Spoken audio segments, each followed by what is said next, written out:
পুলিশের লোগো পরিবর্তনের প্রক্রিয়া অনেকটা এগিয়েছে। নতুন লোগো নির্ধারণ করা হয়েছে। এছাড়া পুলিশের নির্ধারিত নতুন লোগো পাঠানো হয়েছে মন্ত্রণালয়ে, তা এখন অনুমোদনের অপেক্ষায় আছে। পুলিশ সদর দপ্তর সূত্র জানিয়েছে, পুলিশের নতুন পোশাকের জন্য রং নিয়ে এখন পর্যন্ত চূড়ান্ত সিদ্ধান্ত হয়নি। আগামী সপ্তাহে পুলিশের পোশাকের রং চূড়ান্ত করে মন্ত্রণালয়ে পাঠানো হবে। তবে ইউনিফর্মে হালকা ধূসর অথবা হালকা নীল রং নির্ধারণের সম্ভাবনা বেশি। আরও দুই একটি রয়েছে। রং চূড়ান্ত হয়ে যাওয়ার পর সে অনুযায়ী পোশাক বা ইউনিফর্ম তৈরি হবে। তৈরির পর তা পরিবেশ ও আবহাওয়ার সঙ্গে মানানসই কিনা তা পরীক্ষা করে দেখা হবে। সেই সঙ্গে কাপড়ের মানও দেখা হবে, নতুন ইউনিফর্মের রং বাহিনীর জন্য উপযুক্ত কিনা এবং সদস্যরা তা পরে স্বস্তি বোধ করছে কিনা, এইসব বিষয় বিবেচনা করেই কাজ এগিয়ে চলছে।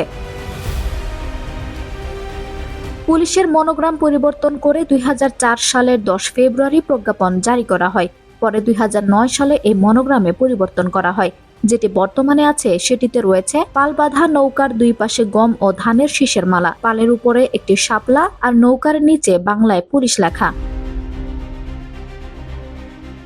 সূত্র জানায়, মন্ত্রণালয়ে পাঠানো পরিবর্তিত লোগোতে থাকছে শাপলার দুই পাশে গম ও ধানের শীষের মালা, উপরে থাকবে 3টি পাট পাতা, আর ধান ও গমের শীষের নিচে বাংলায় পুলিশ লেখা থাকবে। তবে জানা যায়, নতুন লোগো এখনো অনুমোদন পায়নি।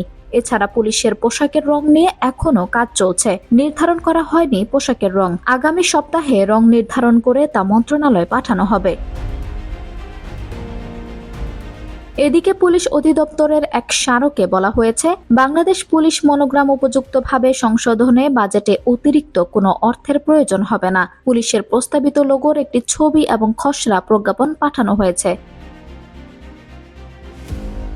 5 আগস্ট ছাত্র জনতার অভ্যুত্থানে শেখ হাসিনার সরকারের পতন হলে 3 দিন দেশে সরকার না থাকার নজিরবিহীন ঘটনা ঘটে। 8 আগস্ট শান্তিতে নোবেলজয়ী অর্থনীতিবিদ ডক্টর মোহাম্মদ ইউনূসের নেতৃত্বে গঠিত হয় অন্তর্বর্তী সরকার। 11 আগস্ট পুলিশ সদস্যদের সঙ্গে বৈঠকে তাদের 11 দফা দাবি মেনে নেওয়ার ঘোষণা দেন তৎকালীন স্বরাষ্ট্র উপদেষ্টা এম সাখাওয়াত হোসেন। সেই বৈঠকে পুলিশের ইউনিফর্ম ও মনোগ্রামে পরিবর্তন আনার সিদ্ধান্ত হয়।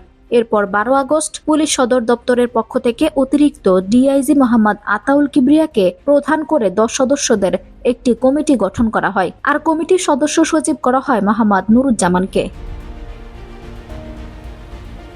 মোহাম্মদ আতাউল কিবরিয়া সংবাদ মাধ্যমকে বলেন, লোগো বাছাই করে মন্ত্রণালয়ে পাঠানো হয়েছে, এখন অনুমোদনের অপেক্ষায় রয়েছে।